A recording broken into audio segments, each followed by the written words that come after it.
Kings and Queens of England. Today, in the early 21st century, most countries no longer have kings and queens. However, some countries have remained as monarchies, including England and its former colonies. However, even in these countries, the monarch is a ceremonial figure who no longer has any real power over his or her subjects. These countries are called constitutional monarchies because they are democracies in which the monarch remains the official head of state. Many years ago, the kings and queens of England did have real power, but gradually this power was transferred to the people and their elected officials. It is interesting to examine how this transition occurred. Even in very early times, the King of England did not have absolute power. He was the most powerful man in the country, but he could not entirely force his will upon others. If he became too demanding, he might face opposition from powerful local landowners.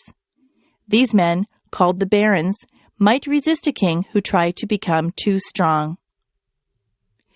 This is exactly what happened in the year 1215. The King of England had made many unreasonable demands upon the country, and the barons decided to resist. They forced the king to agree to a list of rules that would limit his power. These rules were written in a famous document called the Magna Carta. This document described not only the rights of the barons, but also of the common people of England. During the next few hundred years, the kings still had much power. However, some other people, such as the landowners and the richer men of the towns, also had influence. Their meetings became known as parliaments, and the king had to share power with the parliament. During the 1640s, one king tried to rule without parliament and tried to take away the rights of parliament. This led to a civil war, and the king was defeated. England soon became a monarchy again, but it became clear that Parliament would have more power than the king. Until the 20th century, the parliaments of England became more democratic as more and more people were allowed to vote.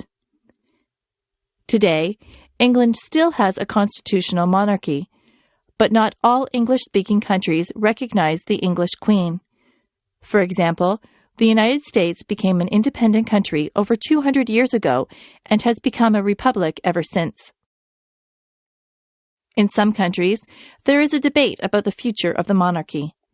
Canada, Australia, and New Zealand still recognize the Queen of England as their own queen, even though those countries are no longer governed by England. Many people in those countries want to abolish the monarchy. They believe that their countries should now have their own head of state. On the other hand, some people in those countries want to keep the monarchy because it reminds them of their country's early history. This is an ongoing topic of debate for Canadians, Australians, and New Zealanders.